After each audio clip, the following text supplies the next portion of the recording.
Muito bom dia a todos, senhoras e senhores vereadores, público presente, senhores funcionários que estão a dar apoio à nossa reunião. Eu dava então início à reunião número 3 de 2023 do presente mandato e entregava a todos os senhores vereadores o resumo diário de tesouraria. Senhores vereadores, por favor. Dando nota de que há um total de disponibilidades de 1.924.164,10 € ao dia de ontem, dia 8 de fevereiro. Estando iniciada a reunião, abre-se o período antes da ordem do dia e eu dava a palavra aos senhores vereadores para o que entenderem. Senhor vereador João Pedro Reales, faz favor. Ora, bom dia a todos, Sr. Presidente, senhoras e Sr. Vereador, público presente na sala e funcionários de apoio ao funcionamento da reunião. Portanto, eu gostaria de colocar uma questão relacionada com o ponto de situação da Agropiarsa, tendo em conta que no próprio plano de atividades estava previsto que se iria realizar uma assembleia da Agropiarsa durante o mês de janeiro, ou pelo menos convocada, e, portanto, para analisar a sua situação, tendo em conta também que a sua atividade está praticamente nula em termos da produção daquilo que era a essência do funcionamento da empresa, e que, não tendo havido produção de vinho, praticamente será vender o estoque existente. Portanto, e visto que iria haver uma análise de resultados e uma posterior convocatória da Assembleia, gostaria de saber se já se realizou, se não, o ponto de situação em relação a essa questão. Disse. Muito obrigada, Sr. Vereador. Senhora Vereadora Fernanda Cardigo. Então, bom dia a todos. A Senhora Presidente, na última reunião, ficou de nos transmitir nesta o resultado da reunião com o Sr. Ministro em relação aos médicos de família. Entretanto, eu vi na comunicação social que haverá uma reunião no dia 16 com os autarcas da Lesíria sobre este tema. Também acho que o Hospital de Santarém. Entretanto, também soube que em relação às vagas abertas houve mais médicos a concorrer do que vagas existentes. Portanto, é porque os médicos estão interessados em vir para o Serviço Nacional de Saúde. Portanto, também se não abrirem, que foi o caso da Alpiarsa, que supostamente abririam 3 vagas e não abriu nenhuma. É nesse sentido, pronto, era saber se a Senhora Presidente irá estar presente nessa reunião e também o resultado da reunião anterior. É tudo, Sra. Vereadora? É tudo. Muito obrigada. Bom, então, procuraria responder às perguntas dos senhores vereadores. Relativamente à Agropiarsa, efetivamente, nós, conforme foi referido, estamos a fazer uma análise da situação financeira e económica da própria Agropiarsa e estamos a aguardar que, da parte dos serviços de contabilidade, da empresa que faz a contabilidade da Agropiarsa, que nos sejam enviados os resultados definitivos do apuramento feito para o ano transato. Nessa sequência, a nossa pretensão é enviar os resultados que nos forem remetidos para o Revisor Oficial de Contas e para a Apoca Alentejo, que é a empresa que nos está a dar apoio do ponto de vista da gestão financeira, para nos darem o seu input, a sua opinião técnica relativamente aos resultados. E nessa conformidade convocaremos a referida Assembleia no sentido de que seja tomada uma decisão. Antes disso, traremos o assunto naturalmente à reunião de Câmara e depois nessa sequência será convocada uma Assembleia para informar ou para dar conta daquilo que serão as decisões já então ratificadas em reunião de Câmara. Posso adiantar que os resultados preliminares dos contactos que temos, entretanto, feito com a empresa de contabilidade, apontam no sentido de novamente haver prejuízo, mesmo sem se terem recorrido a financiamentos, mesmo sem se terem recorrido a empréstimos para investimentos, designadamente para a capacidade de fazer as vindimas, e tendo sido as uvas vendidas, mesmo assim a empresa, a Agropiarsa, a cooperativa, aponta para resultados negativos. De qualquer forma, é prematuro ainda estarmos a fazer uma análise prospectiva de quais é que vão ser efetivamente os resultados finais, sem que eles sejam remetidos pela referida contabilidade. Como disse desde o início, a nossa intenção é gerir as empresas do universo, neste caso a cooperativa, mas as organizações do universo municipal, como sejam as empresas onde somos associados e aquelas que detemos, de forma rigorosa e equilibrada, que permita que o município não continue a ter uma sobrecarga relativamente à manutenção da sua posição nestas entidades. Porque são todos os alpiarcenses que suportam esta situação.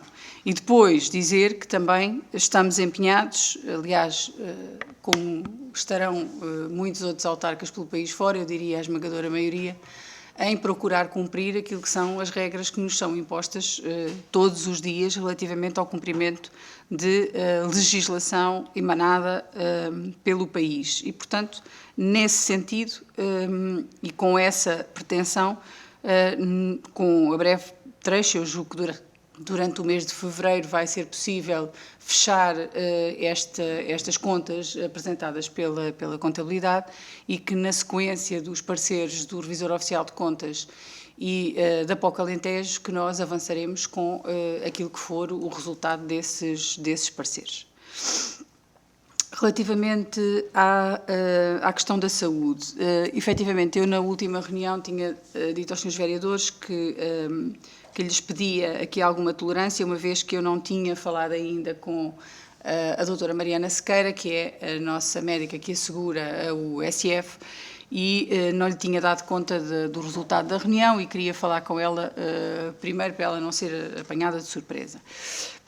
E, de facto, confirmar que no dia 16 haverá uma reunião com o Sr. Ministro da Saúde e com os autarcas da CIMLT, portanto, com todos os municípios da Lesíria, para tratar não só deste assunto, mas de todos os outros assuntos que se prendem com a saúde no nosso distrito e que têm sido objeto de preocupação muito grande por parte da maior parte dos, eu diria, não diria a maior parte, diria de todos os autarcas, porque a situação de facto é transversal aqui na zona da Lesíria. A reunião decorreu com um sentido prático, ou seja, aquilo que eu procurei, eu e a senhora vereadora procurámos transmitir ao Sr. Ministro, foi que nós, atempadamente, quando percebemos que, apesar de termos um centro de saúde dotado de 4 profissionais, médicos neste caso, o que significava que nós tínhamos toda a população com cuidados de saúde e com cobertura a nível de cuidados de saúde. Quando nós iniciámos o mandato e tivemos a noção de que havia 2 médicos que estavam prestes a aposentar-se, desencadeámos imediatamente um conjunto de contactos, quer com a ARS, quer com a CSS, quer com o próprio Ministério, com a então Ministra Marta Temido, no sentido de podermos atalhar esta situação, ou seja, antecipar o resultado que sabíamos que íamos ter e permitir que tomássemos diligências e que o próprio Ministério tomasse diligências antes desta situação se vir a verificar. O que acontece é que isso não aconteceu e, portanto, não se podiam, aquilo que nos foi transmitido foi que não se podiam estar a abrir vagas para lugares, postos de trabalho que estavam preenchidos, portanto os médicos estavam cá, efetivamente, enquanto eles não deixassem de estar, o seu lugar não estava vago e, portanto, não se podiam abrir vagas, e a situação seria transitoriamente colmatada, foi isto que nos foi dito, enquanto eles saíssem e não entrassem novos médicos, a situação seria colmatada com recurso a profissionais ou que estivessem aposentados, como é o caso que está a acontecer, ou a profissionais em regime de tarefa, como está a acontecer noutros centros de saúde e noutras unidades de saúde.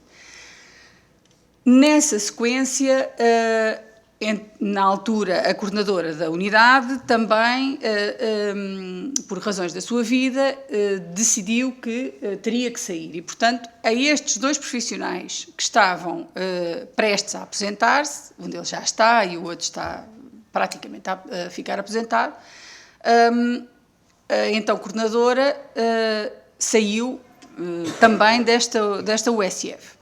E nós, numa reunião na unidade de saúde, com as 2 médicas então e com a ARS, tivemos a oportunidade de dizer a situação ia-se agravar, íamos ficar sem menos uma médica. Toda a gente sabe que as unidades de saúde familiar funcionam de uma forma que pressupõe primeiro terem profissionais, depois serem profissionais motivados, que tenham um projeto, que trabalhem para esse projeto, que permita que a unidade vá tendo uma dinâmica que, na maior parte dos casos, os profissionais que estão em final de carreira já não têm nem vontade, nem motivação para assegurar, e fizemos sentir nessa altura, e foi a altura em que, naturalmente, a ARS nos fez saber que iriam ser abertas vagas para preencher os lugares que estavam a ficar vagos. Nessa sequência fomos à ACSS e a ACSS também fez referência que haveria a abertura de vagas. Aliás, o próprio diretor do ACES, com quem temos também falado, tinha essa ideia, tinha essa noção relativamente ao número de vagas que iriam ser abertas neste concurso. O que nós verificámos com surpresa, e foi o que transmiti ao Sr. Ministro, foi que o número de vagas aberto para a Alzíria foi inferior, foi, para além de ser muito reduzido e não corresponder àquilo que nos tinha sido transmitido, foi inferior, inclusivamente, à pretensão de um conjunto de médicos que tinham acabado o seu internato e que estariam disponíveis para ficar na Alzíria. Assim, essas vagas tivessem sido abertas. Isto é sempre difícil, porque nós, quando as coisas não acontecem, é difícil depois certificar-nos de que, se elas tivessem acontecido, efetivamente os candidatos tinham-se candidatado, os médicos tinham-se candidatado. Nós nunca sabemos. De qualquer maneira, aquilo que eu transmiti ao Sr. Ministro é a minha opinião, é a nossa opinião. Não há nenhuma razão, pelo menos plausível, para que as vagas que estão por preencher não sejam todas abertas. Porque o Ministério, ainda assim, gastaria menos dinheiro, mesmo que, e a intenção é que os profissionais fiquem no SNS, mesmo que todas as vagas fossem ocupadas, isto representa, por um lado, um acréscimo de qualidade, porque os profissionais ficam ligados ao SNS, e, por outro lado, não significa um acréscimo de custos, uma vez que o Ministério, para pagar a tarefeiros ou para estar a pagar horas a reformados, gasta mais do que se estivesse a pagar aos médicos para preencher todos os mapas de pessoal dos vários USFs.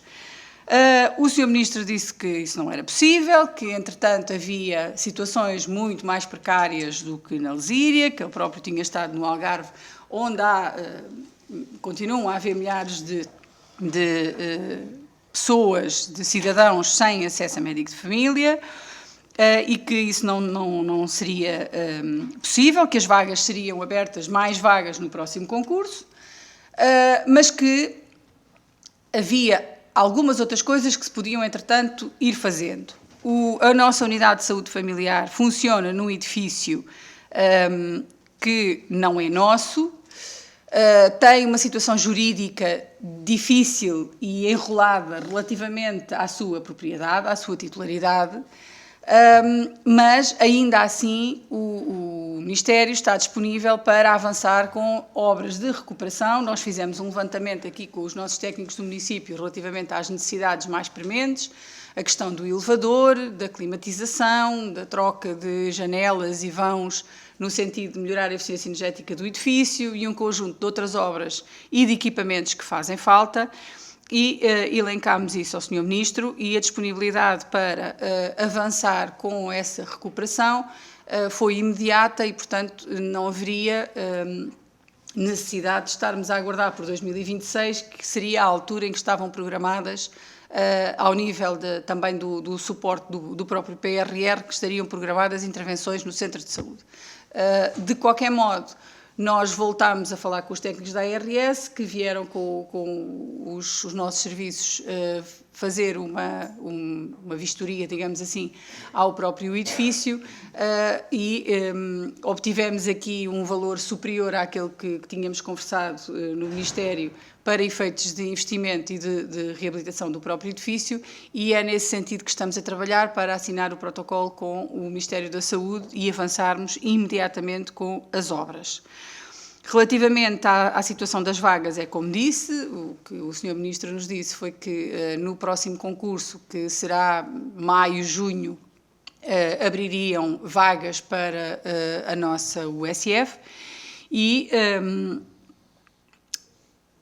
para além disso, não há muito mais que vos consiga neste momento avançar, uma vez que era importante, e foi também definido ao Sr. Ministro, que era importante que estas unidades, que são tipo A, tivessem condições para passar a ser unidades tipo B, porque, do ponto de vista da atratividade para os profissionais, sejam médicos, sejam enfermeiros, é muito diferente, porque estamos a falar de níveis remuneratórios também diferentes, e, por outro lado, em termos de projeto e de carreira, também é muito mais interessante para os jovens profissionais, sobretudo.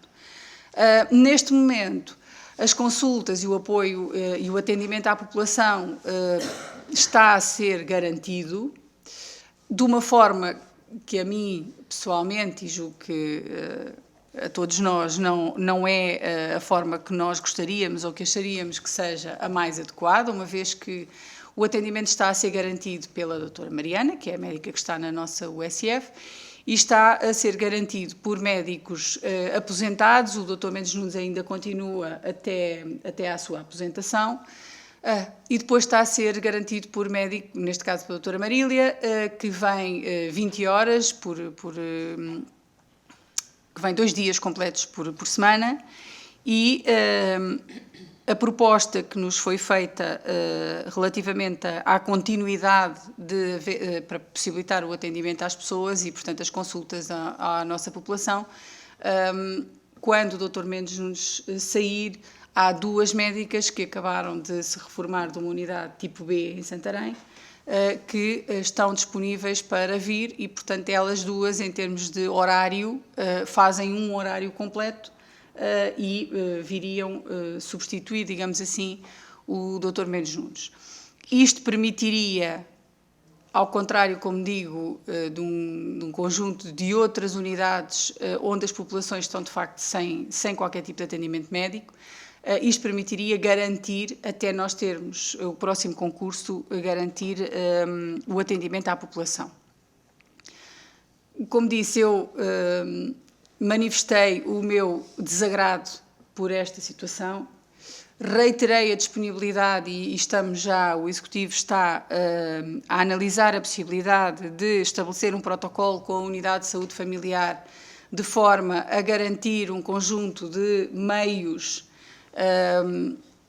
e inclusivamente de financiamento para poder garantir a presença de profissionais no nosso território. Bem sei que esta não é uma competência nossa, de todo modo, há uma garantia que nós precisamos, enquanto Executivo, de transmitir à população e de assegurar que é efetivamente que as pessoas têm cuidados de saúde primários, neste caso, e que têm acesso ao Serviço Nacional de Saúde por esta via. E, portanto, nós faremos, o Executivo e o Município fará aquilo que estiver ao seu alcance para garantir ou para contribuir para que isso aconteça. A minha intenção é continuar a insistir no sentido de que as vagas sejam efetivamente abertas. Ainda ontem falei com o diretor do ACES e tivemos uma conversa sobre a forma como entendemos que estas coisas devem ser tratadas no conjunto e de uma forma colaborativa entre os municípios e o próprio ACES.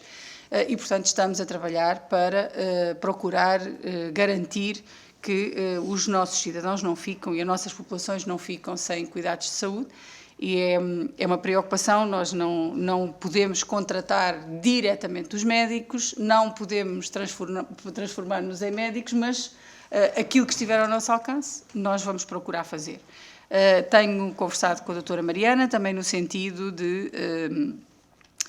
de procurar motivar, o que eu sei que não é fácil, porque as unidades tipo B que se estão a reestruturar e que são muito mais apetecíveis para os profissionais, neste caso para os médicos, estão a assediar, digamos assim, a procurar profissionais noutras USFs e nas outras UCSPs, e, portanto, não é fácil nós procurarmos que um médico, uma médica jovem com uma carreira pela frente desperdice um conjunto de oportunidades onde pode ser melhor remunerada e eventualmente ter um projeto de vida mais interessante para garantir o funcionamento de uma unidade de saúde.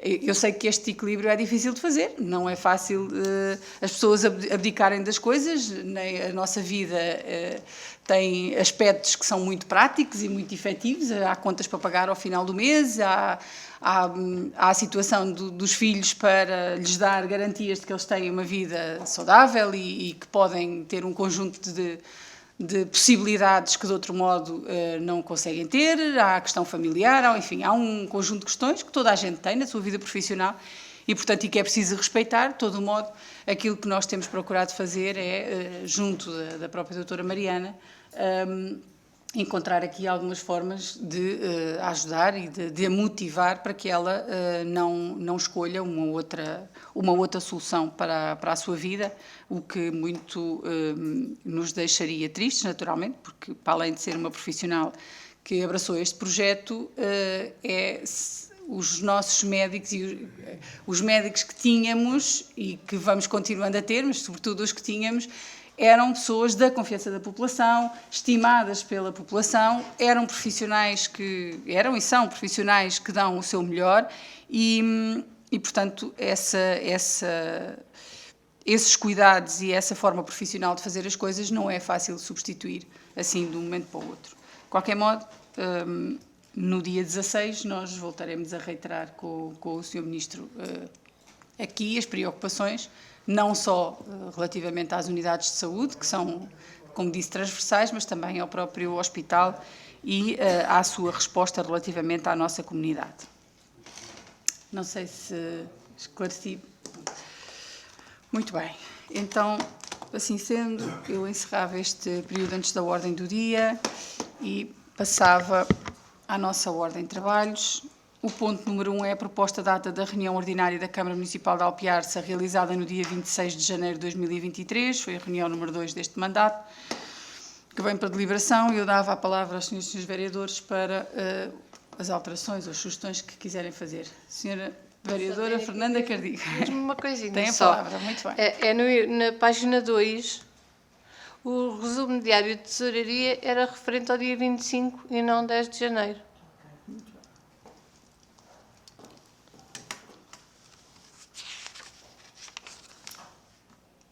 Muito bem. Então, a doutora Carla tomou nota, não tomou?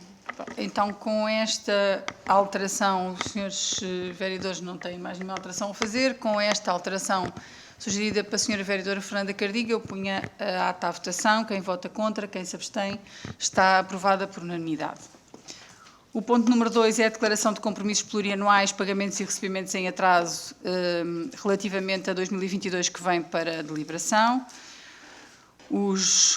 Como sabem, esta é uma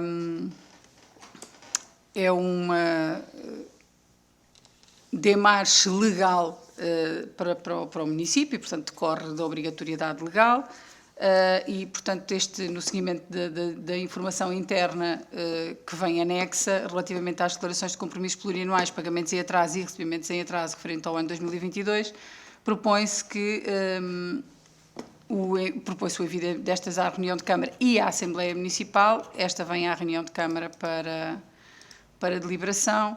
A informação que vem junta, considerando a legislação aplicável, os dirigentes das entidades devem declarar que todos os compromissos plurianuais e pagamentos em atraso existentes a 31 de dezembro do ano anterior se encontram devidamente registados na base de dados, e assim, em cumprimento, a declaração de compromissos plurianuais existentes a 31 de 12, a declaração de pagamentos em atraso e de recebimentos em atraso, que vem subscrita pelo respectivo técnico, e dando conta dos mapas que estão anexos, que os senhores vereadores têm na vossa posse, estão indicados os dados. Dizer apenas que, e fazer referência que, relativamente aos compromissos plurianuais existentes a 31 de 12 de 2022, estão registados na base de dados central de encargos plurianuais conforme os mapas em anexo, e relativamente a 2023 o montante de 6.779.854,53 euros, e depois vêm os compromissos plurianuais dos anos seguintes. Relativamente à relação à declaração dos pagamentos em atraso a 31 de dezembro de 2022, relativamente a entidades coletivas, este mapa vem com um valor a 0. Relativamente à declaração de pagamentos em atraso a 31 de dezembro de 2022, entidades individuais, vem aqui um pagamento de 27,30 euros, relativamente aos pagamentos em atraso. E depois vem o mapa auxiliar para a declaração dos recebimentos que estão em atraso à data e que prefazem um montante de 347.540 euros e 1 cêntimo. Esta proposta vem também para deliberação e eu punha à discussão dos senhores e senhoras vereadoras, o que tiverem por conveniente. Faz favor, senhor vereador. Não me queria pronunciar essencialmente em relação ao ponto, que é uma questão técnica e legal, mas questiono se o ponto não será para conhecimento em vez de ser para deliberação, porque a lei diz que deve ser enviada à Câmara Municipal e à Assembleia Municipal esta declaração do dirigente responsável. Mas, portanto, em termos o meu entendimento será de que seria para conhecimento, uma vez que é o dirigente a assumir que esta informação foi publicitada e está devidamente enquadrada, e a minha dúvida é só essa, em relação a essa questão. Sr. Vereador, eu confesso-lhe que não sei se deve ir para conhecimento ou para tomada para deliberação. A questão é que, pelo menos, a deliberação de enviar à Assembleia Municipal nós temos que tomar. Podemos, eventualmente, tomar conhecimento e deliberar enviar à Assembleia Municipal ou aprovar e enviar à Assembleia Municipal. A deliberação de enviar à Assembleia Municipal deve ser nossa. Agora, confesso-lhe que também não faço ideia, nem sei o que é que decorre exatamente da lei relativamente a esta questão. Não sei se a doutora Carla nos pode dar alguma ajuda. Exatamente. De todo modo,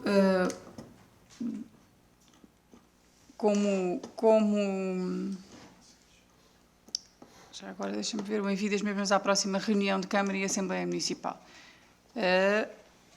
Eu não sei, tomava se calhar a iniciativa de nós deliberarmos de qualquer forma, porque punidos por excesso de deliberação não seremos, e portanto é preferível deliberarmos também enviar esta informação à próxima reunião da Assembleia Municipal e nessa sede verificar se ela vai apenas para conhecimento ou se vai para aprovação. Então, sendo esta a única questão, eu passaria à votação da presente proposta e deste ponto. Quem vota contra, quem se abstém, está aprovado por unanimidade. Também a deliberação de enviar para o ponto à Assembleia Municipal. O ponto 3 é a proposta de criação de unidade orgânica de 4º grau, aprovisionamento e contratação pública, que vem para deliberação. Eu, como aproveitava para apresentar o ponto brevemente, como é do conhecimento, aliás, dos senhores vereadores, nós iniciamos um processo de reorganização dos serviços e temos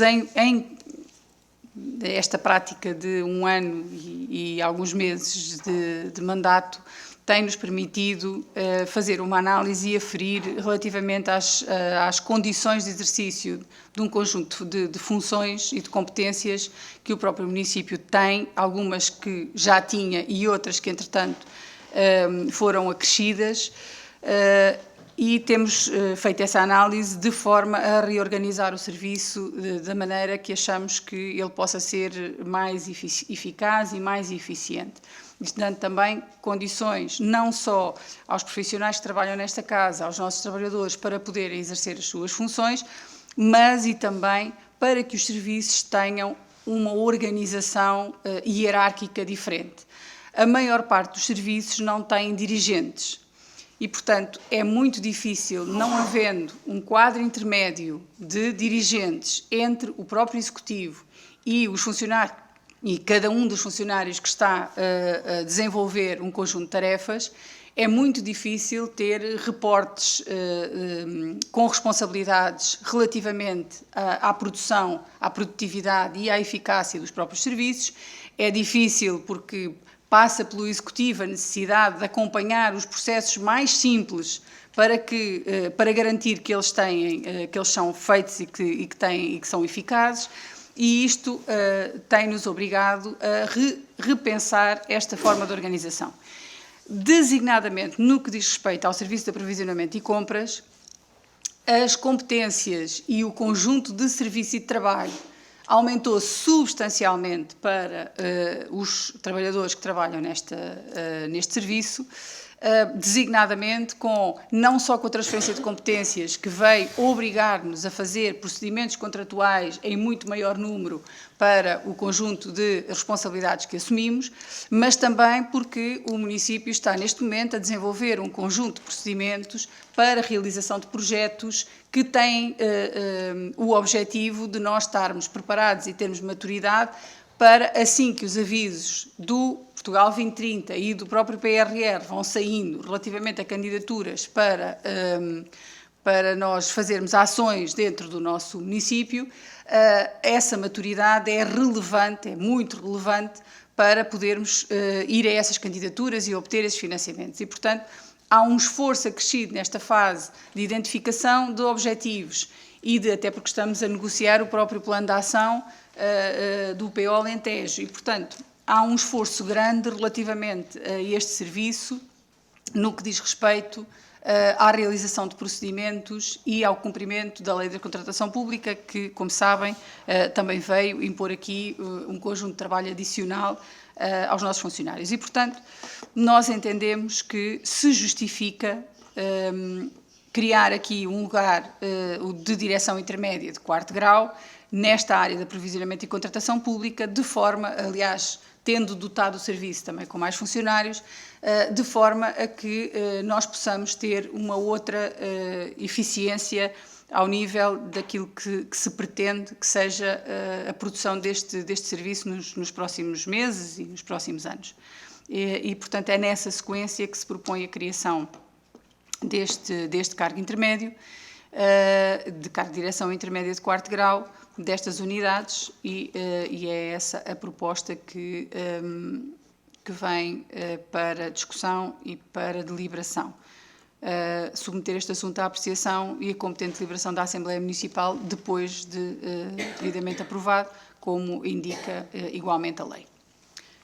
Tem a palavra os senhores vereadores. Faz favor, senhor vereador João.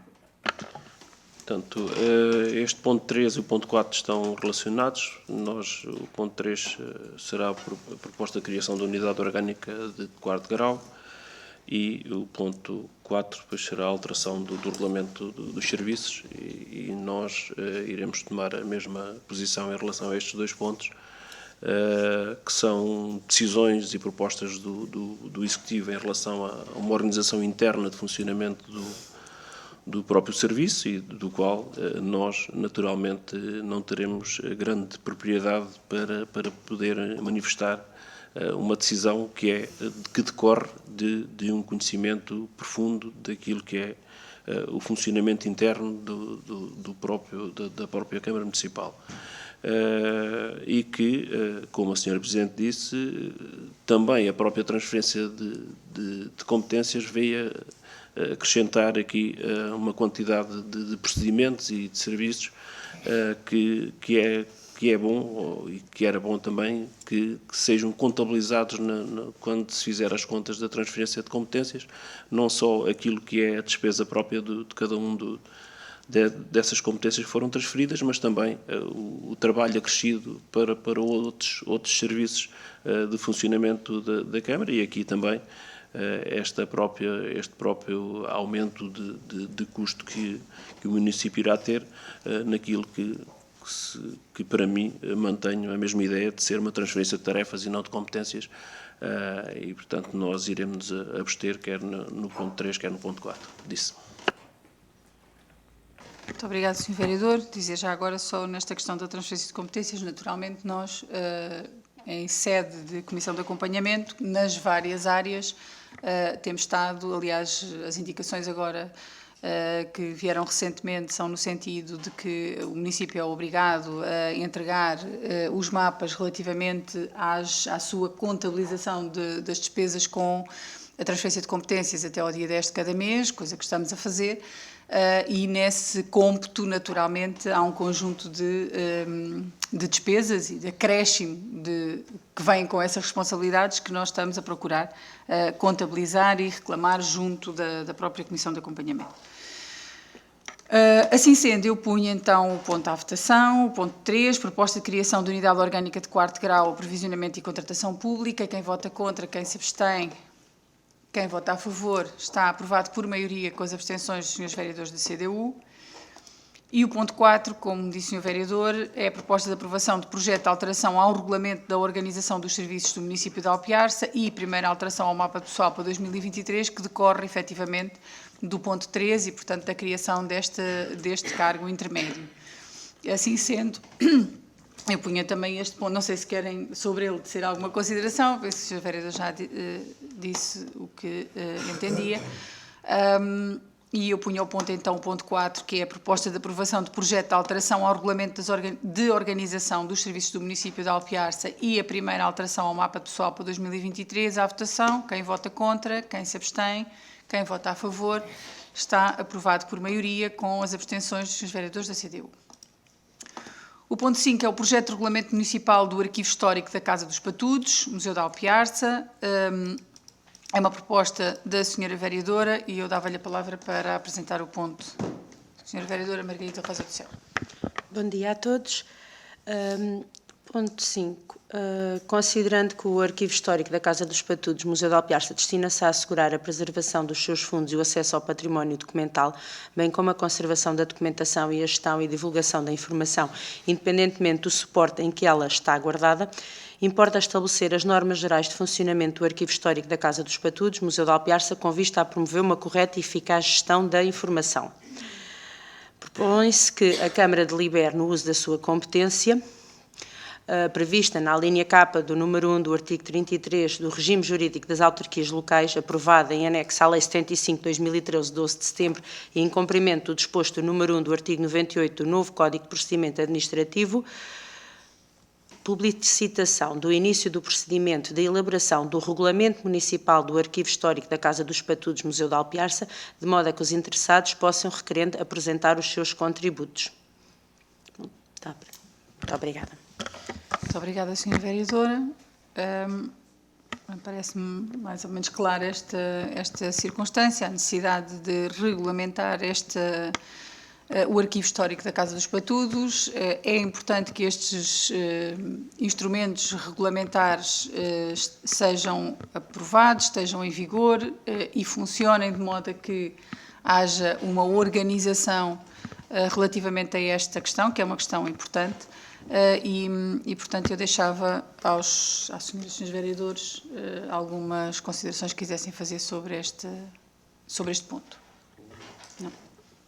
Sra. Vereadora, não. Muito bem. Então, assim sendo, eu punha o ponto à votação.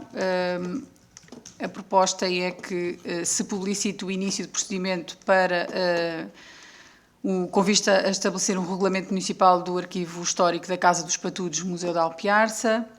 Quem vota contra, quem se abstém, está aprovado por unanimidade. O ponto 6 é a proposta de aprovação de projeto de regulamento do Centro de Recolha Oficial de Animais e de Companhia de Alpiarça, que vem exatamente para deliberação. Eu, sobre este ponto, apesar de dar a palavra à Sra. Vereadora, queria fazer aqui uma consideração. Nós iniciamos, o nosso Centro de Recolha de Animais tem estado a funcionar, na sequência também da contratação de uma médica veterinária e da organização do próprio centro de recolha, não com algumas constatações relativamente às insuficiências que aquela obra de reabilitação e de melhoria deixou patentes neste exercício. E, portanto, dizer que o município está, neste momento, a equacionar e fazer um estudo para aumentar o número de boxes para cães, designadamente, naquele espaço, dado que o facto de se ter mantido o número de boxes que estava prevista estar muitíssimo aquém daquilo que tem sido a realidade demonstrada no nosso concelho. E, portanto, há uma dificuldade objetiva em que o CRO possa cumprir a sua missão e, efetivamente, porque há ali a deficiência relativamente à capacidade e nós estamos, neste momento, já a equacionar a possibilidade de aumentarmos o conjunto de boxes que existem, no sentido de dotar o CRO de melhores condições e de maior capacidade para podermos dar resposta às situações que diariamente nos são colocadas. Mas, de qualquer modo, naturalmente o seu funcionamento precisa de um regulamento, de modo a estabelecer as regras com que deve funcionar, e é essa, julgo eu, a proposta que a Sra. Vereadora vos vai apresentar. Muito obrigada. Obrigada. Ponto 6, proposta de aprovação do projeto de regulamento do Centro de Recolha Oficial de Animais de Companhia de Alpiarça, CRO, considerando que as câmaras municipais são competentes para proceder à captura, alojamento e abate de canídeos e felinos e para deliberar sobre a deambulação e extinção de animais nocivos em conformidade com o disposto nas alíneas do artigo 33 da Lei 75 de 2013, a elaboração de um regulamento do Centro de Recolha Oficial de Animais de Companhia de Alpiarça tem por objeto definir as condições gerais de funcionamento e utilização do Centro de Recolha Oficial de Animais de Companhia pelo município, pelos voluntários e pelo público em geral, bem como a definição dos termos gerais de prestação do serviço público de recolha, alojamento, adoção, ocisão e eliminação de cadáveres da população canina e felina, bem como o controle de zoonose e execução das medidas de profilaxia médica e sanitária determinadas, sendo aplicável na área territorial do município de Alpiarça. Proponho que a Câmara Municipal aprove o regulamento do Centro de Recolha Oficial de Animais de Companhia para ser submetido a consulta pública pelo período de 30 dias, a contar da publicação em Diário da República, para efeitos de ulterior remessa para aprovação pela Assembleia Municipal de Alpiarça. Muito bem, eu punho então o ponto à discussão. Senhores e senhores vereadores. Sim, faz favor, Sr. Vereador João Pedro. Portanto, em relação à proposta do projeto de regulamento para o CRO de Alpiarça, portanto, é um instrumento necessário também para o seu bom funcionamento e para a sua regularidade em termos de prestação do serviço a que destina, portanto, e nós iremos votar a favor desta proposta de regulamento que foi apresentado. Em relação ao próprio projeto em si, é um projeto também ambicionado pela população e por todos nós enquanto responsáveis autárquicos.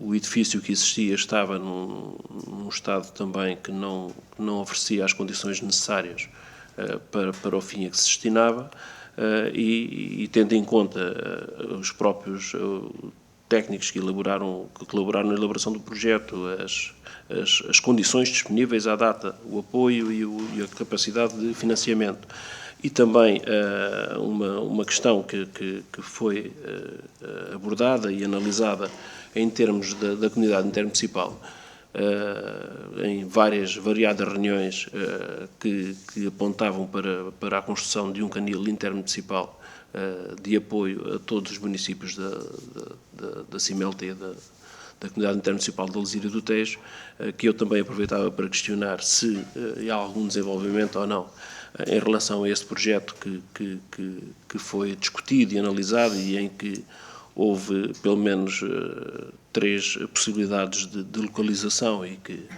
entretanto não sei como é que evoluiu, portanto chegou a ser ponderado em vários locais, no Chamusca, na Zambuja, em Santarém, e que, portanto, tendo em conta que havia também essa possibilidade, a pouca capacidade que nós tínhamos em termos de financiamento e a própria capacidade financeira, portanto, estava devidamente enquadrado em relação à altura em que foi decidido.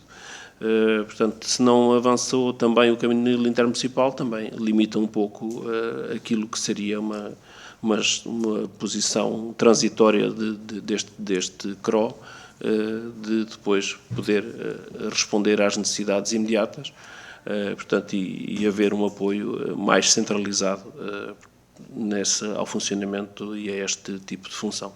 Portanto, deixo esta questão, sendo que iremos votar a favor da proposta disso.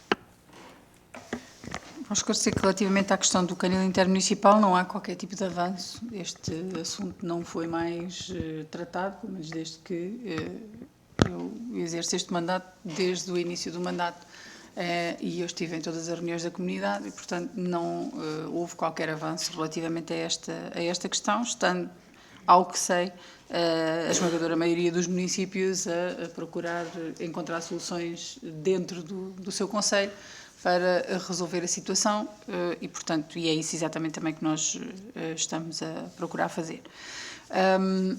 Eu, então, não havendo mais questões, punho ao ponto à votação. É a proposta de aprovação de projeto de regulamento do Centro de Recolha Oficial de Animais de Companhia de Alpiarça, vulgo CRO.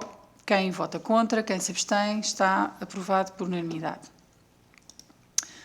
O ponto 7 é a proposta do valor de refeições escolares para 2022-2023, que vem também para deliberação, e eu dava a palavra à senhora vereadora para apresentar o ponto. Muito obrigada. Valor de refeições escolares 22-23. Considerando que o Decreto-Lei 21/2019, 30 de janeiro, concretizou o quadro de transferência de competências para os órgãos municipais e para as entidades intermunicipais no domínio da educação, o número 1 do artigo 35 do diploma supramencionado determina que o fornecimento de refeições em refeitórios escolares dos estabelecimentos de educação pré-escolar e dos ensinos básico e secundário é gerido pelas câmaras municipais. Os alunos do ensino profissional não pagam as refeições escolares pelo facto das refeições serem cofinanciadas pelo Programa Operacional de Capital Humano. Anteriormente à transferência de competências na área da educação para os municípios, a DGEST cobrava o valor dos alunos do ensino profissional ao agrupamento de escolas, valor este que era suportado pelos fundos comunitários. Após a transferência de competências, cabe à Câmara Municipal cobrar o valor de tais refeições ao agrupamento de escolas José Relvas de Alpiarça. Para o ano letivo 22-23, e tendo em conta os gastos relativos à manutenção, água, energia, gás, recursos humanos, apurou-se que o custo para o município por aluno 3,12 euros, devendo ser este o valor a cobrar para efeitos de faturação das refeições dos alunos a outras entidades. Proponho que a Câmara Municipal, no uso das suas competências previstas na linha HH do número 1 do artigo 33 do regime jurídico das autarquias locais, aprovado anexo à Lei 75/2013, 12 de setembro, aprovar o valor de 3,12 euros por refeição e por aluno para efeitos de faturação da refeição dos alunos do ensino profissional. Obrigada. Vou fazer referência que estamos a falar das refeições apenas dos alunos do ensino profissional. Bom, eu dava a palavra aos senhores vereadores. Faz favor, senhor vereador.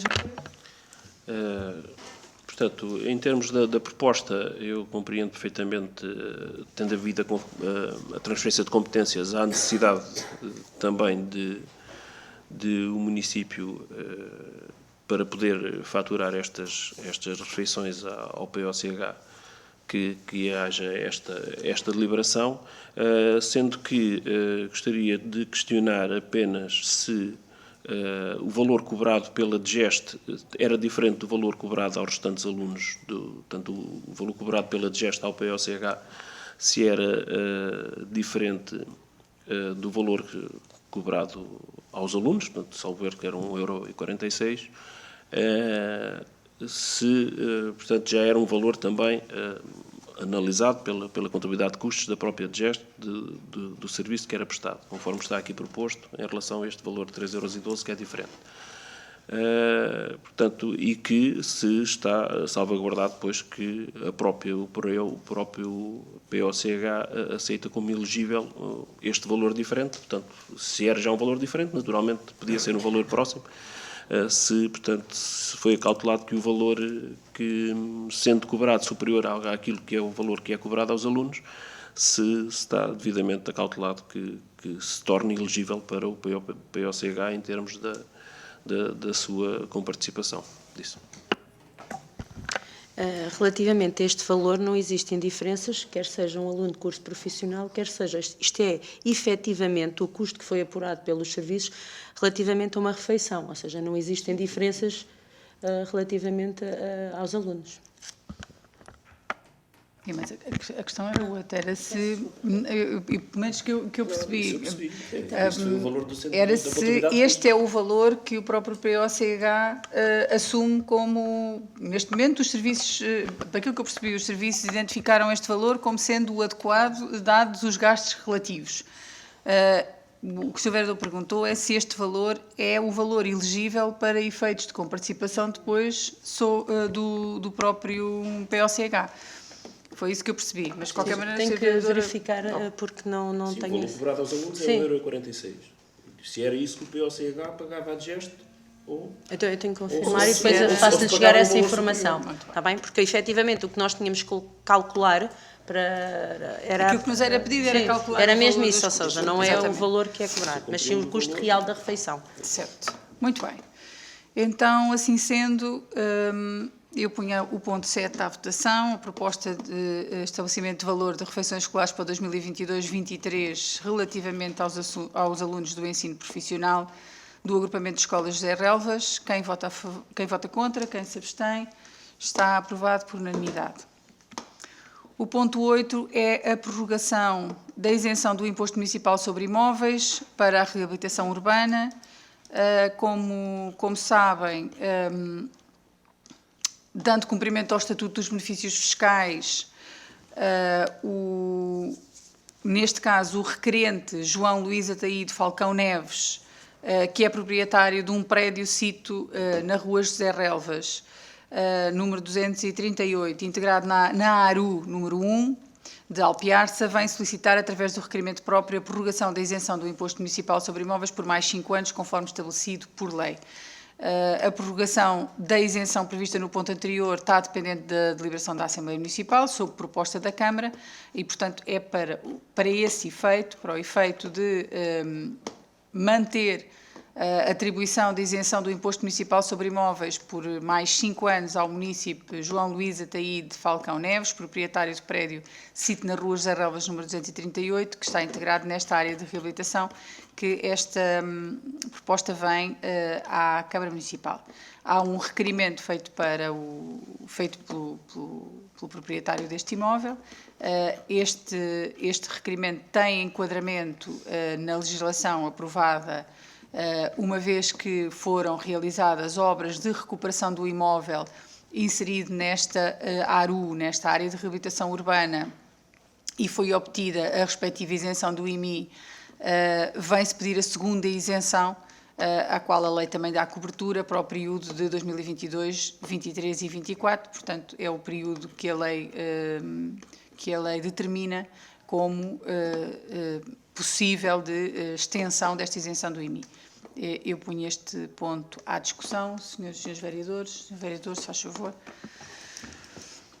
Portanto, este ponto está enquadrado com com informação interna e legalmente, sendo que, tendo havido também, portanto, a criação das áreas de reabilitação urbana e a possibilidade deste tipo de investimento poder ter um conjunto de benefícios fiscais para além da isenção de IMI também, portanto, não pagamento de IVA nas empreitadas, ou no IVA a 6%, peço desculpa, em relação e não a 23%, mas sendo que a informação está enquadrada na lei, e a lei diz que, portanto, tem direito à isenção nos 3 anos imediatos, inclusive é com o ano da construção, e a possibilidade de prorrogação por mais 5 anos dessa mesma isenção. Sendo que o requerente solicitou mais 3, 2002, 2023 e 2024, em que há aqui algum desenquadramento em relação, se calhar, àquilo que nós estamos a aprovar.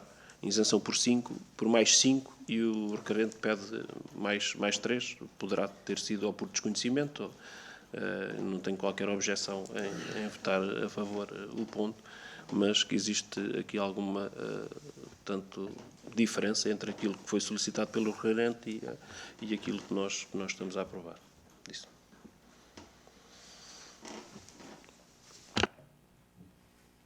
Muito bem, já agora só referir que esta criação das áreas de reabilitação urbana teve e mantém a intenção de haver um conjunto de incentivos fiscais no sentido de haver recuperação e reabilitação urbana dentro destas áreas, quer feita pelo próprio município, quer feita pelos particulares.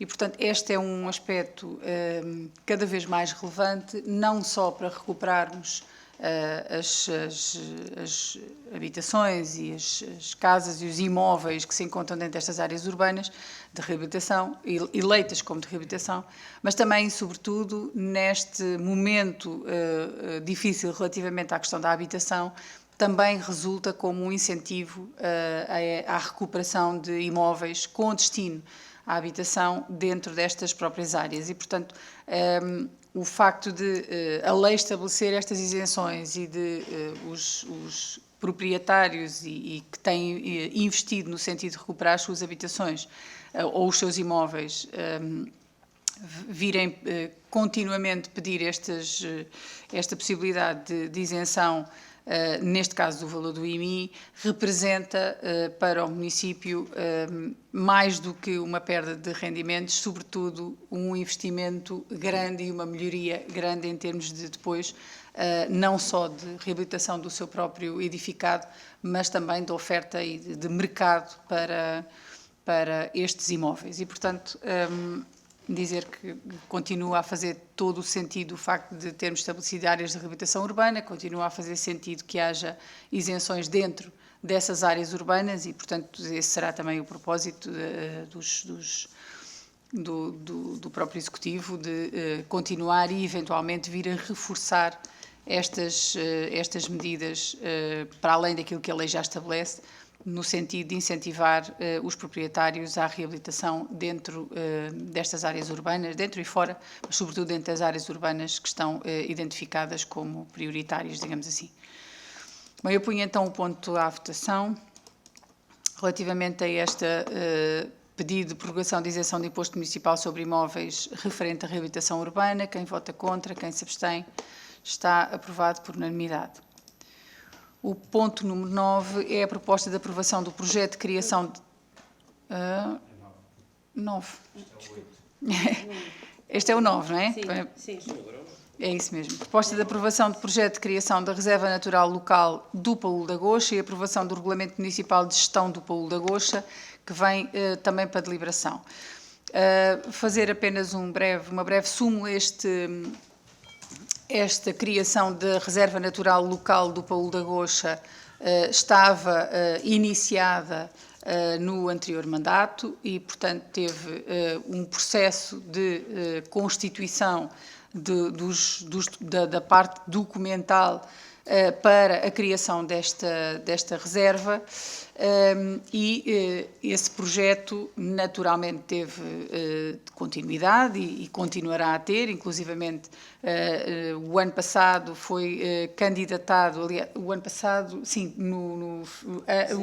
dezembro de 2021, foi candidatado a um projeto da União Europeia no âmbito das zonas úmidas, da recuperação de zonas úmidas do Rio Et, que veio a conseguir obter financiamento. Estamos neste momento a preparar a primeira reunião do projeto Rio Et a nível europeu aqui em Alpiarça durante este ano, e portanto teremos cá representantes de múltiplos países que estão inseridos nestas áreas de zonas úmidas e que vêm fazer a sua primeira reunião aqui na nossa reserva e, portanto, localmente vêm trazer um conjunto de experiências que estão nos seus próprios projetos a desenvolver e vêm conhecer a nossa experiência. Nós estamos a iniciar os trabalhos com vista à recuperação de um conjunto de meios e situações que estão colocadas dentro do espaço da reserva, como sejam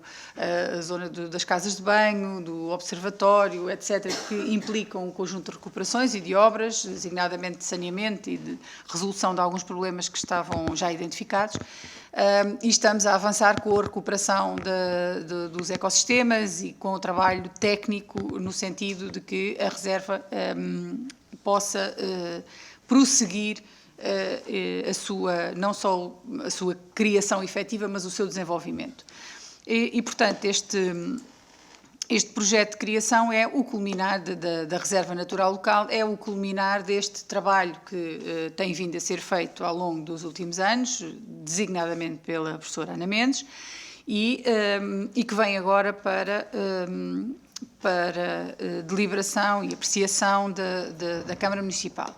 Dizer também que vem, naturalmente, com o projeto de criação, a aprovação do Regulamento Municipal de Gestão do PAUL e dizer que havia várias propostas que, neste caso do Regulamento de Gestão, que já tinham sido, algumas delas tinham sido discutidas com o anterior Executivo, havia uma divergência neste caso, com a professora Ana Mendes, entre a professora Ana Mendes e o anterior Executivo, no sentido de qual deveriam ser exatamente quais os termos do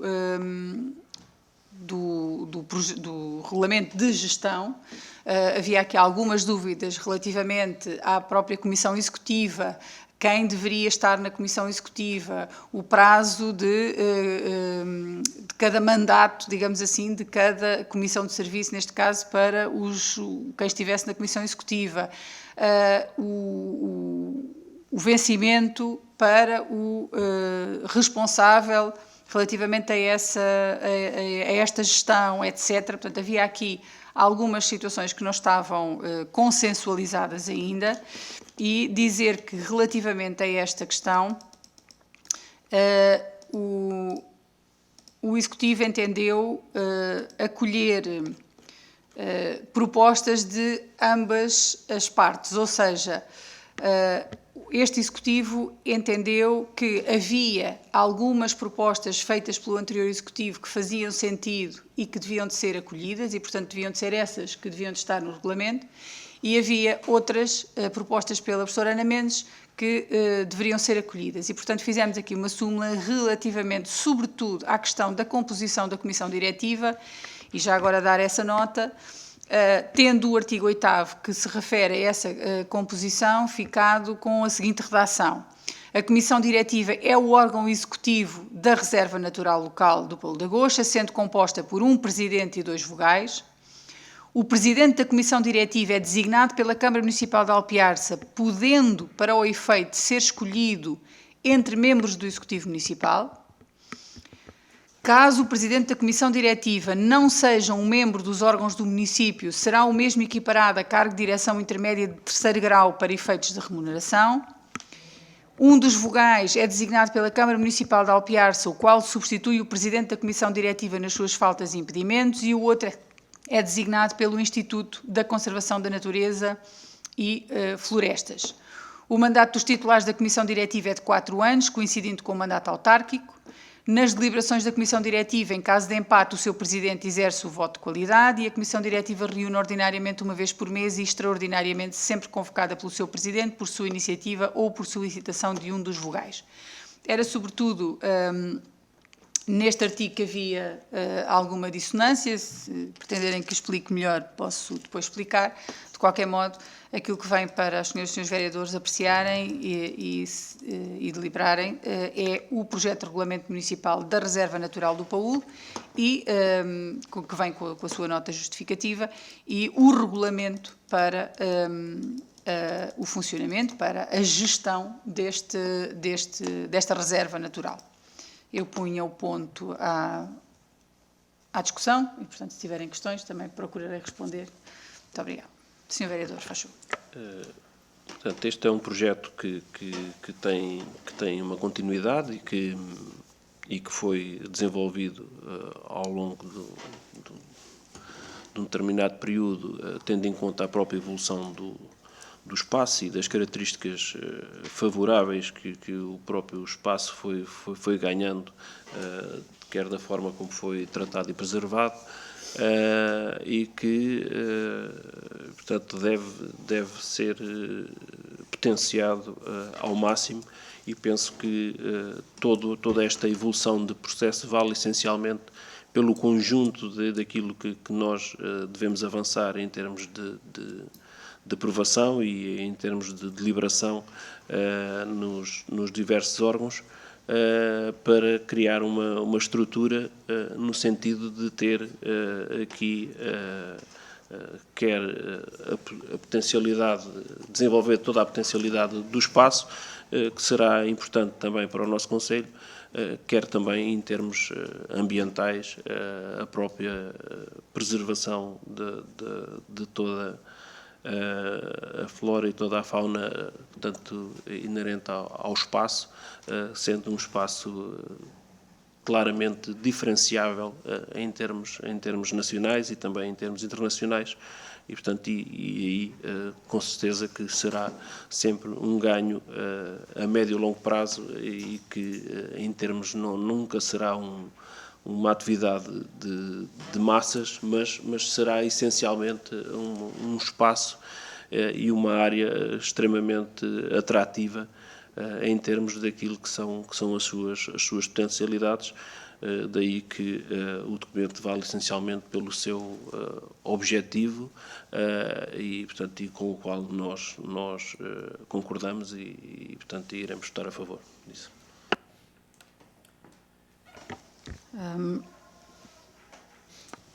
Bom, assim sendo, e feitos os devidos esclarecimentos, dizer também que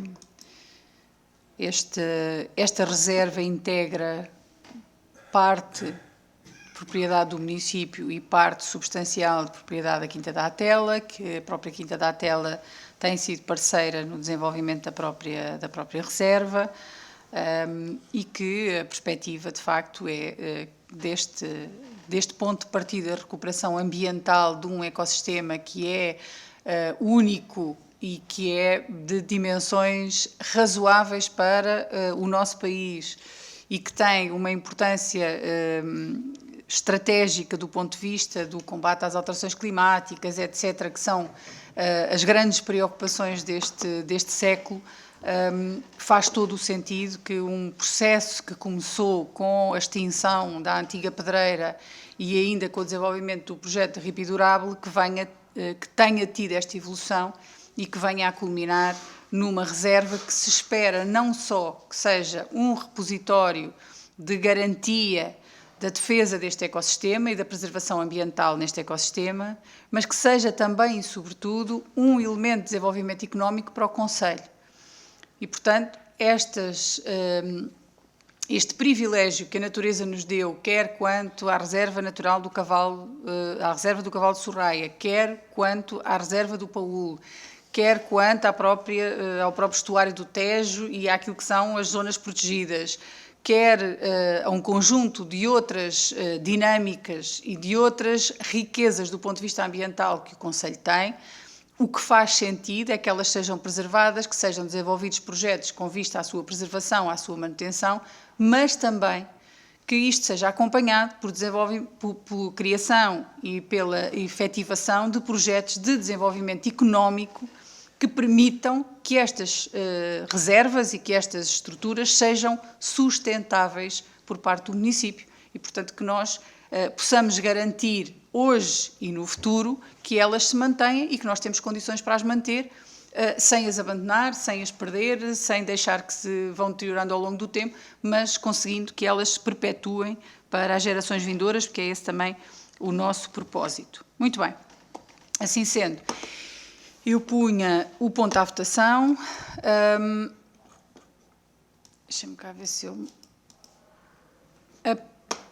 O ponto número 9, que é a proposta de aprovação do projeto de criação da Reserva Natural Local do Paul da Goxa e a aprovação do Regulamento Municipal de Gestão do Paul da Goxa. Quem vota contra, quem se abstém, está aprovado por unanimidade. O último ponto da nossa ordem de trabalhos é a minuta de contrato de concessão do uso privativo de uma parcela da via pública para a instalação de um posto para carregamento de veículos elétricos, que vem também para deliberação. O que vem é a minuta do contrato de concessão deste uso privativo, que vem na sequência de um requerimento feito e que aparentemente não se encontra aqui, que eu tinha dado indicações para acrescentar, mas pelos vistos não está cá. O Clube Desportivo Os Águias, na sequência de um plano desenvolvido com uma entidade empresarial que gere os postos de carregamento de veículos elétricos, desenvolveu um plano de eficiência energética, de poupança ao nível da energia, não só nas suas próprias instalações, mas criou aqui a possibilidade de estabelecer um protocolo com esta empresa, no sentido de que ela pudesse colocar um posto de carregamento de veículos elétricos nas imediações do pavilhão do Clube Desportivo Os Águias e que pudesse haver um retorno financeiro da exploração dessa atividade para o próprio clube. Como o espaço onde supostamente estes postos de carregamento elétrico devem ficar colocados é espaço público, há necessidade do município autorizar ou estabelecer um protocolo no sentido de permitir que esse espaço seja utilizado para este fim. E, portanto, esta minuta que vem à reunião de Câmara vem exatamente na sequência dessa solicitação do Clube Desportivo Os Águias e pretende concessionar o uso daquele espaço, efetivamente, durante um período de 10 anos, efetivamente para a colocação de um posto para carregamento de veículos elétricos que, depois na sua exploração comercial, terá um protocolo estabelecido com o Clube Desportivo Os Águias e para o qual reverterão uma parte das receitas. Eu deixava aos senhores vereadores a possibilidade de discutirmos e depois votarmos este ponto. Senhores vereadores, faz favor, não? Pronto. Não havendo questões, isto de facto é apenas o município desde a primeira hora que respondeu afirmativamente à solicitação dos Águias, do Clube Desportivo Os Águias, no sentido de viabilizar a possibilidade de se constituir este protocolo e, portanto, aqui trata-se apenas de ceder uma parcela do espaço público para que esse posto possa funcionar. Assim sendo, eu punha o ponto à votação. É a minuta do contrato de concessão do uso privativo de uma parcela da via pública para a instalação de um posto de carregamento de veículos elétricos. Quem vota contra, quem se abstém, está aprovado por unanimidade e chegamos ao final da nossa ordem de trabalhos. Existe público na sala e eu dava a palavra a quem quiser dela fazer uso. Sr. Coronel, muito boa tarde. Muito boa tarde, não, ainda é bom dia. Muito bom dia, Sra. Presidente, Srs. Vereadores, restantes elementos presentes, Srs. Funcionários. A situação que eu gostaria de pôr aqui à consideração é a situação do Parque Campismo. Tanto como me recordo, terá sido adjudicado por uma empresária, que é a senhora engenheira Bruna Véstia, por alturas de 2014. E também, tanto quando me recordo, desde o princípio correu mal. A relação de bens não era a mais correta, os equipamentos estavam inoperacionais ou não existiam, a Câmara abandonou a senhora empresária, apenas se preocupava periodicamente, mensalmente, em buscar o valor respectivo. Isto era o que constava que a senhora se queixava a terceiros. Acontece que eu tive conhecimento que ou a senhora empresária unilateralmente rescindiu o contrato com a Câmara ou o vai fazer. Porquê? Porque, sendo que a situação eventualmente não terá melhorado, concretamente era suposto a Câmara fazer uma vistoria para ter a atividade normal que ainda não foi feita, e penso que a senhora vai mudar a sua atividade para a zona de Rio Maior. Isto significa, portanto, isto é o passado. A minha preocupação é o presente e o futuro. É que presente e que futuro para aquele espaço que tem capacidade e potencialidades para desenvolver toda aquela zona em termos ambientais, em termos turísticos, em termos de projeção de Alpiarça. A possibilidade de se convidarem, eventualmente, grupos hoteleiros para investir dinheiro, porque aquilo precisa de muito dinheiro para, de facto, se rentabilizar e, de facto, dar mais um cartão de visita de Alpiarça. Portanto, essa era a minha questão. Veio-me à ideia uma outra coisa, que é relativamente ao que foi aqui falado da criação da reserva do Paúl da Goxa, que é o seguinte: eu tenho conhecimento que no itinerário de acesso ao local dos observatórios das aves, que antigamente havia um portão que estava aberto, agora o portão está fechado a cadeado e tem lá uma placa a dizer que quem quiser, não é isto que lá está escrito, mas a ideia será esta: quem quiser observar as vases tem que antecipadamente contactar a Câmara pelo telefone que lá está. Eu penso que não será uma situação agilizada, porque normalmente um turista, com estas coisas de campo, vai aos locais e não está a planear que no fim de semana tal venha a Alpiarça e vai contactar a Câmara para o dia X às tantas horas o portão estar aberto. Aquilo certamente terá tido alguma razão, aquilo de facto havia situações em termos de civismo que deixavam muito a desejar no local, como se sabe, mas era pensar-se no assunto e de uma forma de se agilizar essa situação. Era tudo, muito obrigado pela atenção. Muito obrigada, Sr. Coronel. Sr. Dr. João Serrano, faz favor. Bom dia a todos os presentes. A primeira questão é sobre o IC3.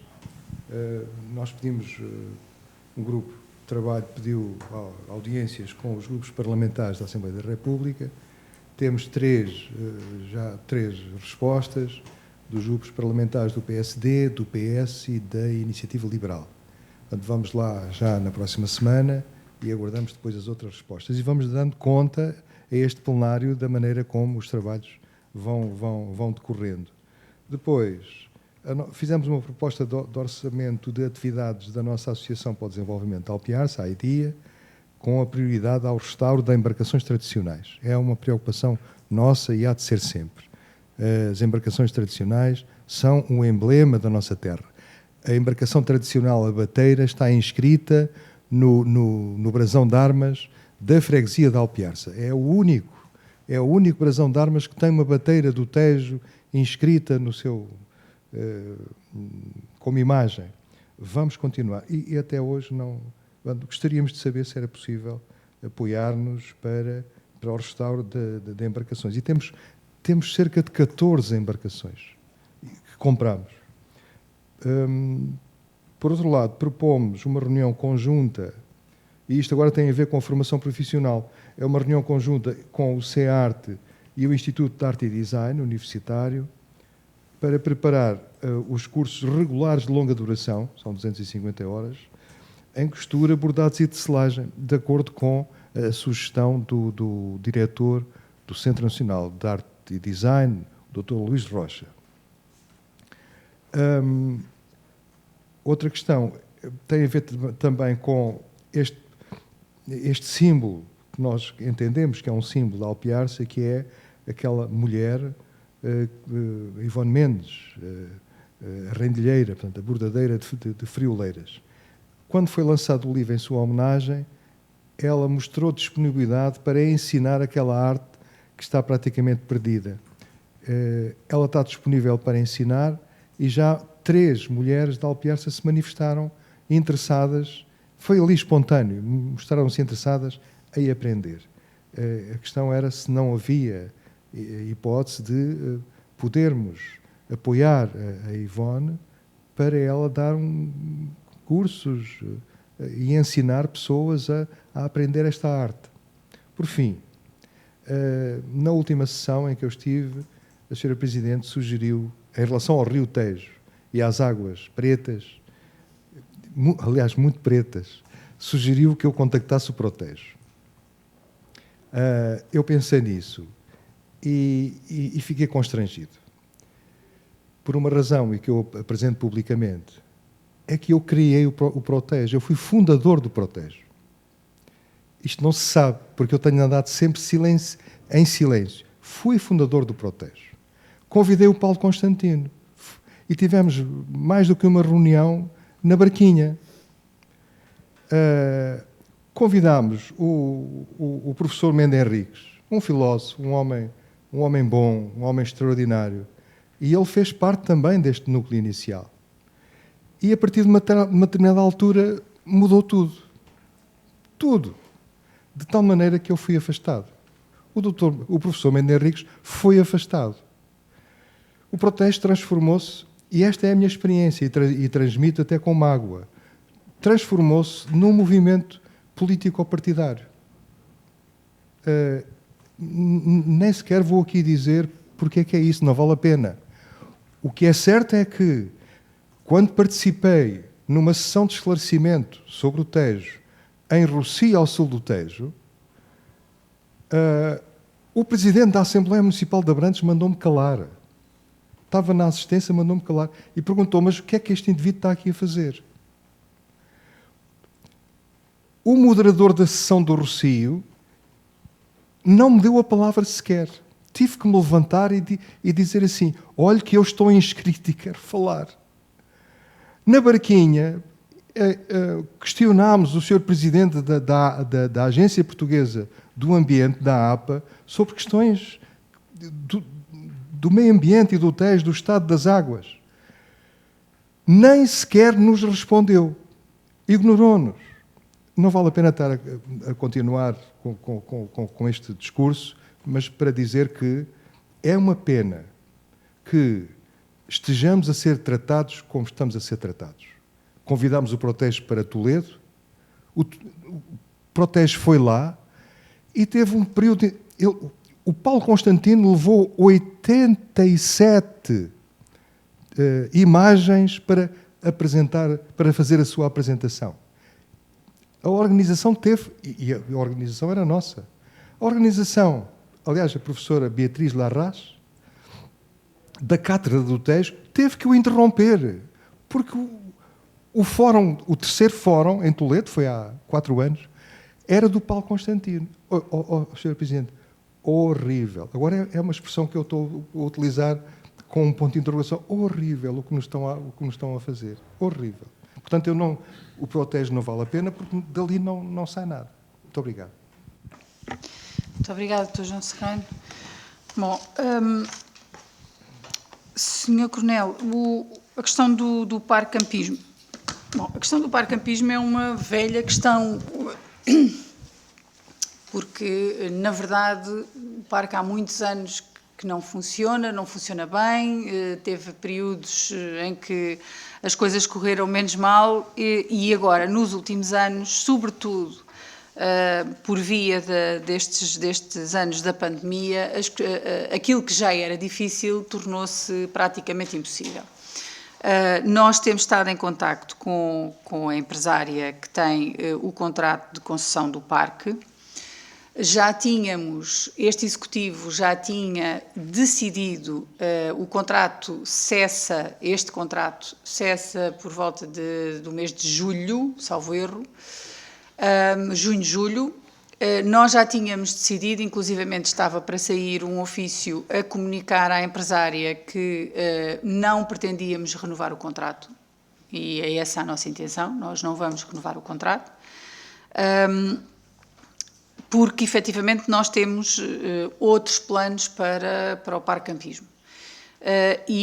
Passam naturalmente, aliás, eu há bocadinho durante a reunião de Câmara, fiz referência à necessidade de nós reestruturarmos a orgânica do próprio funcionamento do município, porque estamos envolvidos num conjunto de démarches, de procedimentos cada vez mais necessários para começarmos a desenvolver um conjunto de projetos com vista a aproveitar aquilo que são os fundos comunitários e que nos permitam efetivar um conjunto de investimentos e toda aquela área está envolvida num projeto que pretendemos fazer crescer relativamente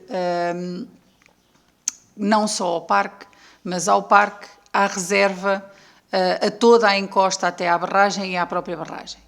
E, portanto, nesta conformidade, o parque campismo, na visão que neste momento nós temos e que estamos a pedir e que vamos pedir aos projetistas para materializarem, não continuará a ser um parque campismo no sentido tradicional, terá um destino um pouquinho diferente, pelo menos em parte, e enquadrar-se-á num projeto de maior dimensão que envolve não só o próprio parque, mas também as áreas que fiz referência.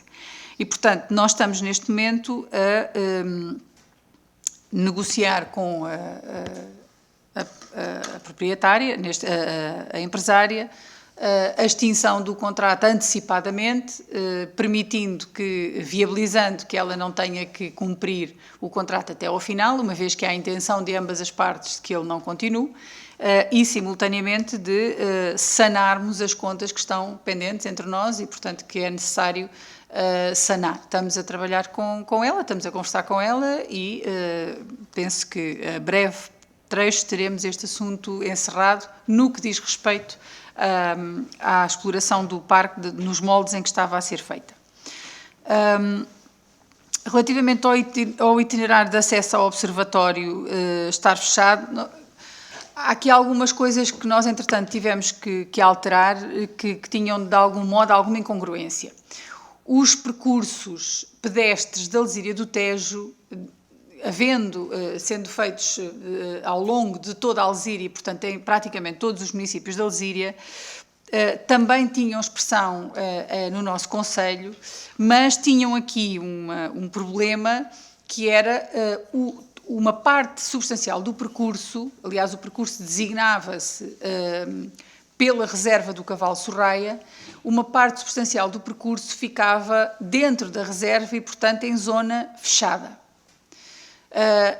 Um dos pressupostos essenciais destes percursos é que todos eles sejam em zonas acessíveis e abertas ao público.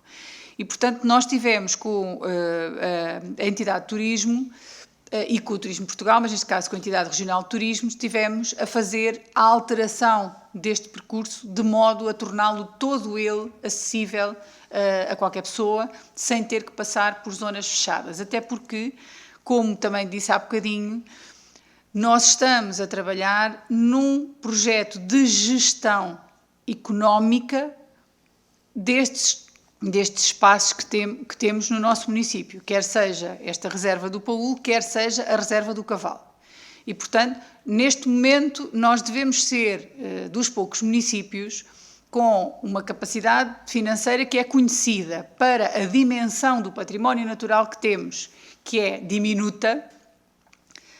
Nós temos um conjunto de visitas e de usos na própria reserva do Cavalo que não tem qualquer tipo de retorno para o município. É zero. Nós levamos daqui as nossas crianças ao Monte Selvagem, levamos ao Badoca Parque, levamos a qualquer outro parque temático ambiental e temos que pagar para lá ir. Aqui é tudo livre. E sendo tudo livre, completamente livre, isto determina que seja praticamente impossível nós termos um nível de qualidade nos serviços que oferecemos ali compatível com a nossa exigência, com aquilo que nós achamos que devemos de proporcionar. E, sobretudo, uma dificuldade enorme em mantermos os espaços, em conseguir aumentar as ofertas, ter lá mais animais, ter outras condições, permitir que lá se façam outro tipo de provas, que se usufrua do espaço de outra forma. E, portanto, este propósito significa que nós temos que manter os espaços fechados, porque se eles estiverem de livre acesso, dificilmente conseguimos controlar as entradas nestes espaços. Relativamente ao itinerário de acesso ao observatório, é evidente que nós não podemos ter o património e depois tê-lo fechado e reservado e não permitir que as pessoas lá vão, seja com custos, seja sem custos. E, portanto, neste plano de gestão da própria reserva, e que esta Comissão Executiva fará, está incluído o facto de nós podermos lá ter alguém que faça as visitas, que encaminhe os visitantes, quer sejam os amantes da natureza, quer sejam os turistas, quer sejam as pessoas que lá se deslocam, que tenham alguma informação acrescida daquilo que estão a ver e dos locais que estão a visitar e, portanto, é nesse plano de gestão económica e de gestão da própria reserva que estarão definidas as condições em que o espaço está aberto, visitável, fruível e, portanto, é nesse sentido, não é no sentido, obviamente, de mantermos os acessos fechados, porque eles têm estado fechados, já estavam fechados há bastante tempo, exatamente por razões de segurança, porque há um conjunto de atividades mais ou menos legais, outras mais ou menos adequadas, que se desenvolviam naquele espaço e que são prejudiciais quer para o ecossistema que lá está, quer para a própria preservação de toda aquela área. E, portanto, era com a intenção de a preservarmos que o acesso está vedado. De qualquer forma, é preciso reconfigurar isso, é preciso colocar aquele património à disposição das pessoas. Relativamente aos percursos pedestres, eles também foram reformulados e, portanto, estará para breve a própria entidade regional de turismo está a fazer um investimento em toda a parte de sinalética, a renovar toda a parte de sinalética e de um conjunto de outras medidas relativamente ao percurso, designadamente promoção nos seus folhetos, e o município já fez a limpeza de praticamente toda a área do percurso, o que neste momento significa que ele é possível de fazer por qualquer pessoa na parte em que está definido. Dr. João Serrano, eu espero, desejo ansiosamente que a reunião com os grupos parlamentares produza bons efeitos, porque a reunião que eu tive com as Infraestruturas de Portugal não produziu. E, portanto, esta questão do IC3 é uma questão que vai prolongar-se, diria eu. É uma preocupação, naturalmente. É uma preocupação, sobretudo, e para nós, município de Alpiarça, eu já nem falo na questão do desenvolvimento económico da própria zona industrial, já não falo no desenvolvimento económico da região, já não falo no maior conforto das pessoas que têm que todos os dias ir trabalhar ou para tomar ou para outros sítios e que têm que fazer a travessia da Ponta Chamusca, eu já não falo nisso. Eu só falo na questão da poluição e da preservação que não existe na Nacional 118, que neste momento é a estrada que serve de IC3. E foi esta preocupação, sobretudo, que me fez pedir uma reunião às Infraestruturas de Portugal, à Administração das Infraestruturas de Portugal e, na sequência dessa, uma reunião ao novo Ministro das Infraestruturas, que estou a aguardar que seja marcada. De todo o modo, aquilo que me foi apresentado nas Infraestruturas de Portugal foi a intenção, em primeiro lugar, foi a comunicação de que o país não tem dinheiro para fazer o IC3. A primeira nota foi que o projeto de todo o IC3 e inclusive a travessia do Tejo está avaliada em cerca de 350 milhões de euros, que neste momento o país não tem para gastar. Por outro lado, não há, também neste quadro comunitário, financiamento da parte da Comunidade Europeia para estradas. E, portanto, também não é fácil, desse ponto de vista, não é fácil obter apenas com o financiamento nacional o montante, isto é aquilo que me foi transmitido, para poder resolver esta situação. Assim sendo, o que está estudado fazer nos próximos tempos pelas Infraestruturas de Portugal são 2 acessos a norte, que digamos que resolvem parcialmente o problema de acesso ao Ecoparque do Relvão pelo norte, com 2 traçados que estão a ser estudados para, desde Constância até à Chamusca, por outras vias, de maneira a libertar ali uma parte do trajeto que neste momento está complicado de fazer. Nada está previsto a sul. Nada. Há aqui umas informações que não sei se são corretas, se não, por isso é que pedi a audiência ao Sr. Ministro, no sentido de que estaria a ser lançado um procedimento para estudar o traçado, a sul. Ora, eu quando cheguei aqui à Câmara, da informação que pude reunir, foi que haveria já 2 propostas de 2 traçados alternativos estudados. Aliás, que teriam uma zona de contenção, que são 450 metros, que é altamente prejudicial, desde logo para o crescimento da zona industrial. Porque nós não podemos crescer para dentro dessa zona de contenção, uma vez que, estando ela definida, em toda aquela área o trajeto pode fazer-se. E, portanto, como não está definido exatamente onde é que é, nós temos aqui um espaço de terra que não podemos utilizar para nada enquanto não tiver definido completamente o trajeto e numa zona de contenção mais curta, que seria de cerca de 50 metros. Portanto, aquilo que eu encontrei aqui, em mapas da própria Estrada de Portugal e do que estava nos serviços, é que havia já pelo menos 2 traçados meio definidos e que, a partir dos quais eu julgo que não haveria grande problema de avançarmos, uma vez que eles já estão definidos, aqueles, então estude-se qual deles é que serve melhor o interesse da região e avance. Aquilo que me chegou, entretanto, é que haveria a intenção de estudar um novo traçado. Eu, nessa sequência, pedi reunião ao Sr. Ministro, como disse, estou a aguardar para tentar perceber o que é que se vai passar. De qualquer modo, voltei a insistir com as Estradas de Portugal, com as Infraestruturas de Portugal, relativamente à manutenção da 118. O que me foi transmitido foi que havia um plano de intervenção na 118, que nesta fase, este ano, iria só até Almeirim, viria só até Almeirim, porque é uma zona que tem mais tráfego ainda do que aqui a nossa zona.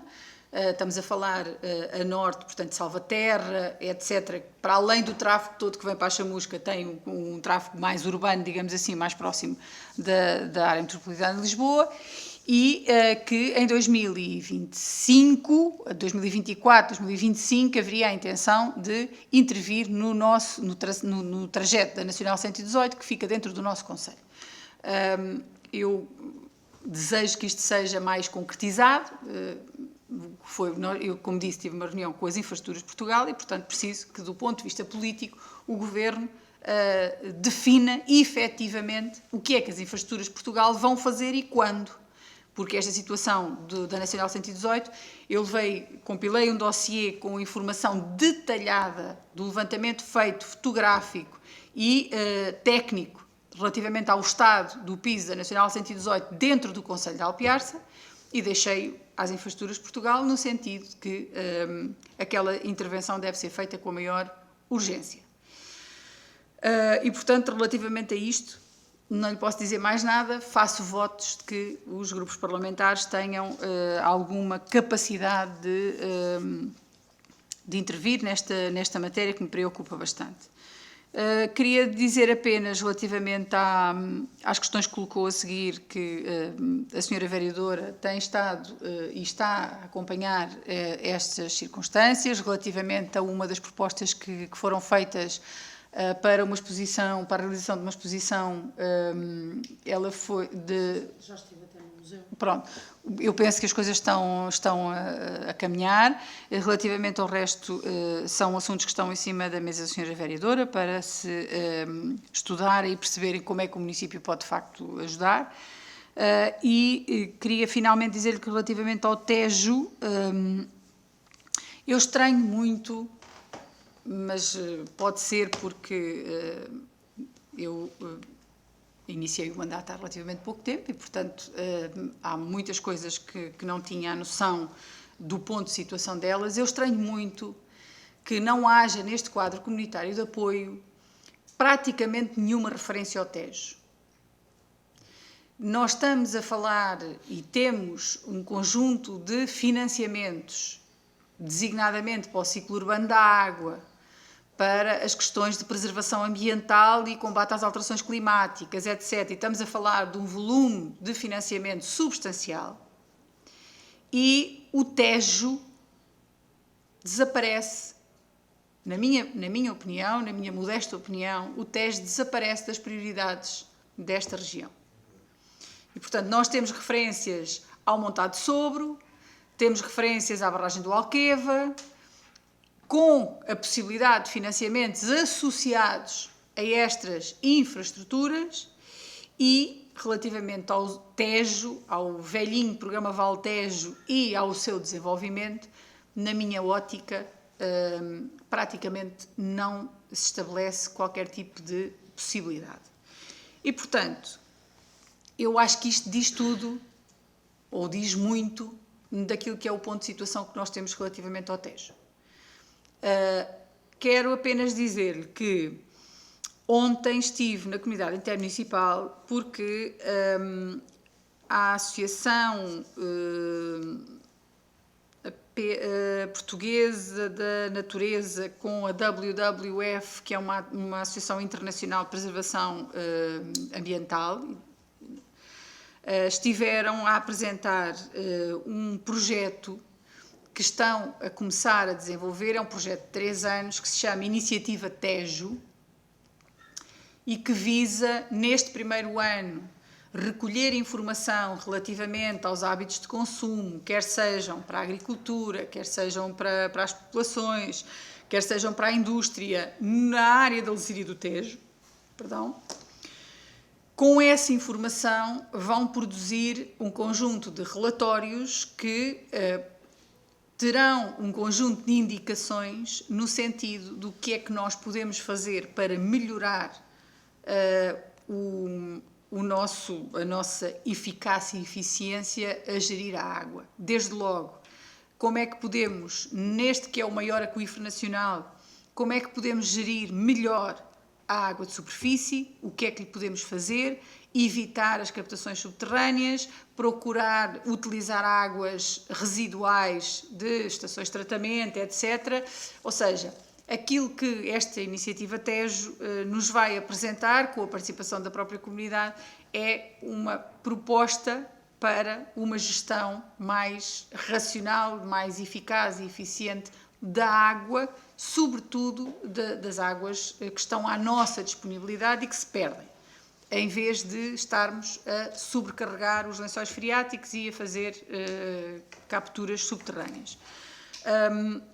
Foi muito interessante ontem a apresentação do projeto. Estão envolvidas as empresas de gestão da água, quer das águas do Ribatejo, quer das águas de Santarém, quer das águas do Cartaxo, etc., que estão envolvidas também neste estudo, e a própria Direção Regional da Agricultura, a Associação de Agricultores, etc. E, portanto, temos um conjunto de stakeholders que são os principais intérpretes, digamos assim, desta questão e que estão associados com a WWF para poderem realizar este estudo, que é um estudo, como digo, de 3 anos. Daí poderá evoluir para outras situações e podemos acrescentar ali algumas coisas, mas fiquei entusiasmada no sentido de nós, de alguma maneira, podemos ter um diagnóstico daquilo que temos hoje em dia e do desperdício que temos hoje em dia, de maneira a podermos, num futuro próximo,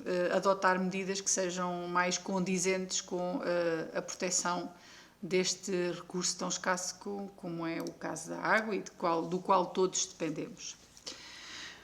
Muito bem, então, assim sendo, chegávamos ao final da nossa reunião. Ó, Sr. Coronel. Não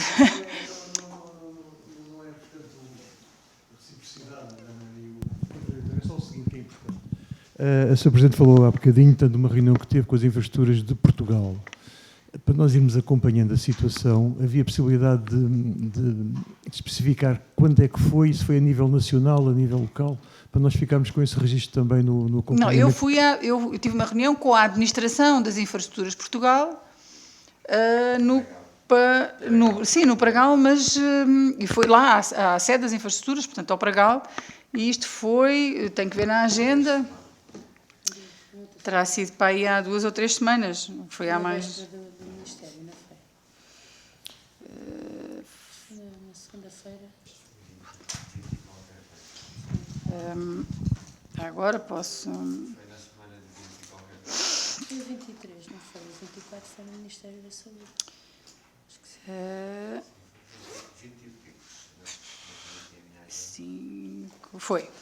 Foi no dia 23 de janeiro.